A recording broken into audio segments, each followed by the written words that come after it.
Okay, everybody, Nick Dutch back again. I'm going to talk to you today about dowsing because why not? I have a few minutes to talk to you, therefore I'm going to talk to you about dowsing. Looking on the AI overview from Google, this is what it says about dowsing. Dowsing, also known as water witching, is the practice of using a device to locate hidden objects like water, minerals, or archaeological remains without scientific instruments. Dowsers use a variety of tools, including a forked stick, often made from hazel, rowan, or willow wood. Two L-shaped rods, often made of metal. A pendulum suspended by a thread.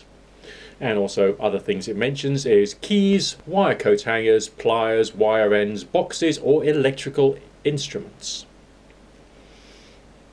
To use the forked stick, the dowser holds one fork in each hand with the palms facing upwards and points the bottom of the Y skyward at a 45-degree angle. The dowser then walks around the area looking for the rods to dip, twitch, or cross when they walk over the target. Scientific studies have shown that dowsing is no more effective than random chance and is therefore considered a pseudoscience. The movements of the dowsing device are usually caused by random movement or by the ideomotor phenomena, which is when a subject makes unconscious motions. So it gives you a very basic overview as to what dowsing is. It's not really saying everything about dowsing, it's just saying that it's basically pseudoscience.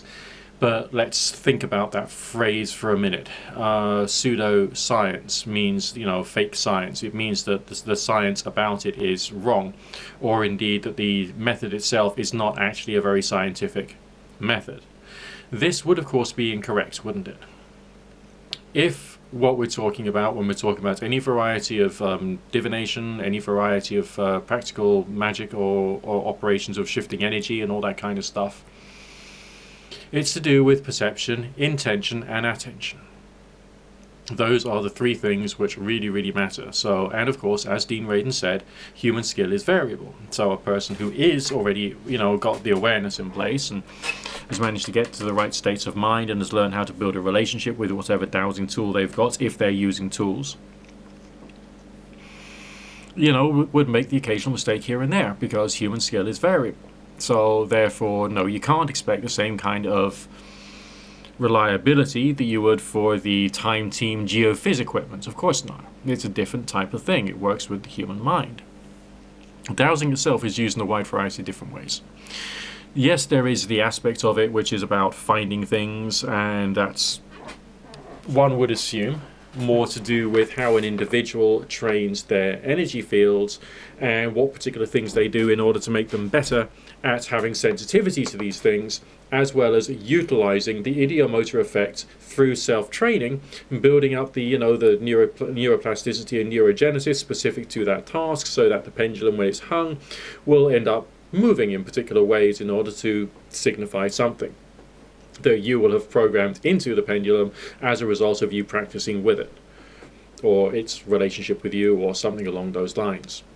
It's more to do with the complexity of what goes on in here and in here, and it also has this overlapping spiritual reality aspect. So your aura, your energy field, what you are as a person, all of these things will affect the result.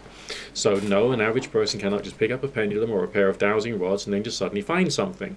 No, it is the question of building intuition in a very skillful way. The pendulum is also used as an energy sending tool. So as what's his name? I can't remember the guy's name. He wrote a book called Pendulum Alchemy, which I've got downstairs and haven't brought up with me. And he shows that you spin the pendulum clockwise and you can put energy into a situation, and spin it anti-clockwise, and it's to remove energy from a situation. So therefore you're using that subconsciously as a tool to assist you in energy work as well. So it's not just a question of finding things or answering yes no to things. It's also a question of general energy work and general energy management. The use of the pendulum in radionics and radiesthesia is massive. The pendulum is used to divine images and numbers, which can be used as symbolic references to, counteract a particular negative force. In fact, Nick Franks goes into this in quite a lot of detail in terms of the various different layers of reality that is operated upon. when he's talking about the use of codes. This is on his chapter 14. The use of codes which evoke the intended therapeutic action in combination with compatible instruments is the heart of radionics. It is the central focus of the art. It is this which identifies it, makes it different to other therapeutic approaches, and via the means of the practitioner's radiesthetic faculty, namely psychic reading ability, assists investigators into the inner side of reality. It is the study of how to build instruments and create codes which leads us there, because it is the problem of how these artifacts can be constructed so that they perform efficiently, which leads to questions about the nature of nature. Alright, the nature of nature, how it all works, how it all fits together. The best book you can buy for that is by a guy called Tom Graves, and it's just called The Elements of Pendulum Dowsing, and it's from The Elements of series. And he's written in a very good way, because he speaks about the attitude of mind, and he writes about it in a way in which you can probably get a good understanding of the attitude of mind when it comes to dowsing and pendulum work as a result of reading Tom Graves' book, The Elements of Pendulum Dowsing. It doesn't go into too much detail about energy fields and the rest of that. For that sort of thing you need... Where is it now? Cindy Dale, because she's written about this stuff quite well. This is The Subtle Body, an Encyclopedia of Your Energetic Anatomy by Cindy Dale. But she doesn't go into treatment specifically. She's just showing you, like, you know, where things are and how things might work and how things might fit together, so you can build up an understanding and therefore possibly hypothetically use that understanding in your various practices moving into the future. Does that make sense? Of course it does. It comes out of my mouth. It must make sense, mustn't it?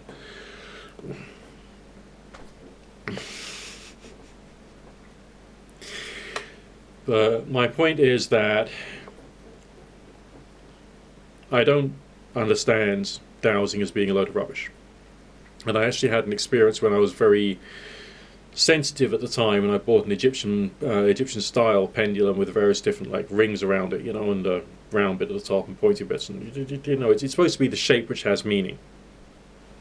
And when I took it out of the wrapping, there was this amazing energy field I saw around it. Like, let's say the pendulum bob itself was like, okay, not much big as a biro pen cap, you know, we're talking about that big.